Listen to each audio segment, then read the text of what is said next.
ఒక అడవిలో చెట్టు మీద ఒక కాకి ఉండేది. ఒకరోజు పెద్ద గాలివాన రావడంతో కాకి గూడు కూలిపోయింది.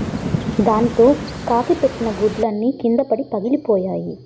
ఒక్క గుడ్డు మాత్రమే మిగిలింది. ఒక్కగానొక్క పిల్ల మిగలడంతో తల్లి కాకి దాన్ని గారాబంగా పెంచసాగింది.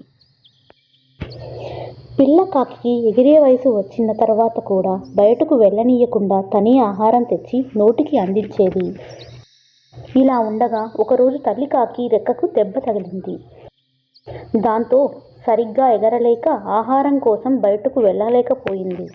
పిల్ల కాకిని పిలిచి బయటకు వెళ్ళి ఆహారాన్ని తీసుకుని రా నాయనా అని చెప్పింది. అంతవరకు ఎప్పుడూ గూడు విడిచిపెట్టని పిల్ల కాకి అమ్మా అది ఎలానో నాకు తెలియదు అని అనింది. దాంతో తల్లి కాకి అవస్థపడి బయటకు వెళ్ళి ఆహారం తీసుకువచ్చింది. పక్క చెట్టు మీద ఉన్న పిచ్చుక ఇదంతా గమనించింది. తల్లి కాకి దగ్గరకు వచ్చి, నువ్వు చేసిన అతి గారాబం వలని నీ పిల్ల అలా తయారయ్యింది. దాని తీరు మార్చే ప్రయత్నం చేయకపోతే భవిష్యత్తులో చాలా కష్టం అని మందలించింది. అప్పుడు తల్లి కాకి, నాకు ఇప్పుడిప్పుడే ఆ విషయం అర్థమవుతుంది.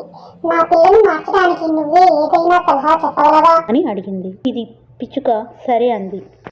ఆ పిచ్చుక తన పిల్లల్ని పిలిచి, ఈ రోజు నేనే ఆహారం తెచ్చి పెడతాను, మీరు గూట్లోనే ఉండండి అని పిల్ల కాకి వినిపించేలా గట్టిగా అంది.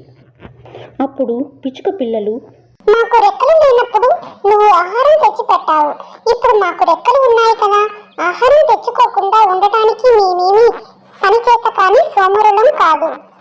బయటకు వెళ్తే సంతోషంగా ఉంటుంది.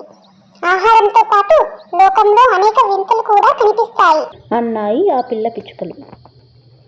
ఎప్పుడూ బయటకు వెళ్ళని పిల్ల కాకి ఆ మాటలు విన్నాక బయటకు వెళ్ళాలని ఉత్సాహం కలిగింది. పిల్ల పిచ్చుకలతో పాటు ఎగురుతూ బయటకు వెళ్ళింది. ఎన్నో అందమైన దృశ్యాలను చూసింది. దాని ఆహారం అది సొంతంగా సంపాదించుకుంది. ఇలా బయటకు రావడం వలన దానిలో ఉత్సాహం కలిగింది. ఇక అప్పటి నుంచి ప్రతిరోజు తల్లి కంటే ముందుగానే ఆహారానికి బయలుదేరడం ప్రారంభించింది.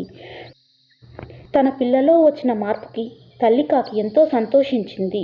పక్క చెట్టు పిచ్చుకకు కృతజ్ఞతలు తెలుపుకుంది. నీతి: చిన్నప్పటి నుంచి పిల్లలకు కష్టపడడం నేర్పించాలి, లేకపోతే బద్ధకస్తులుగా తయారవుతారు.